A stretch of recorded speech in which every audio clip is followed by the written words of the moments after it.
All right, guys, so we are on this last page of the inverse section. We have three more derivatives here, derivatives of the other three inverse functions, okay? So we currently need to know how to take the derivative of cosine inverse of x, which is, again, we can prove this exactly the way that we would prove the other if you listen to the optional video. So -1 over square root of 1 minus x squared if you are taking the derivative with respect to x. Sometimes some of you like to take the derivative using u substitution. There's really no difference between u substitution and the derivative with respect to x, except that if you do use u substitution, then be mindful that you have to multiply by the derivative of u due to the chain rule.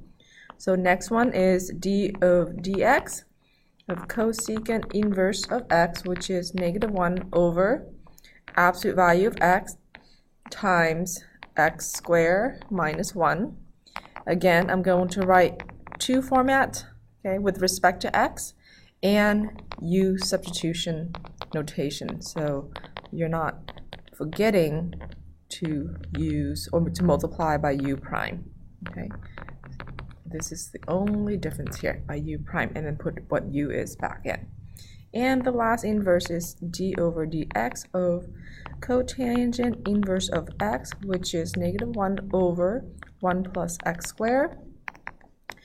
Again, here is the cotangent inverse of u, which is the same thing but using u. But when you're taking the derivative of x and you're using u, you just have to multiply by the u inverse. Now sometimes, remember in chapter 7, which is very, very early in first semester, we were able to use a calculator for some of the trig. I think some of you kind of forget the calculator. Most of the calculator can do cosine inverse okay, sine inverse okay, and tangent inverse okay. Now the three that's having the most difficult one is the cosecant inverse of x. When you use your calculator, you're actually, remember, flipping the 1 over x. Then the secant inverse of x is cosine inverse of 1 over x. So this is what you use when you use a calculator. Then we did this long proof, so you might want to find your chapter 7 notes, of the cotangent inverse.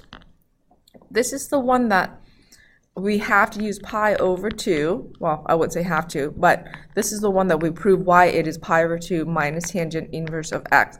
Now, please don't do this, okay? Do not, I would totally cry, do this. This is a common mistake that you can't do. Or do this. This is also not okay. So please, please, please do not do those two things, all right? And this is the end of this page.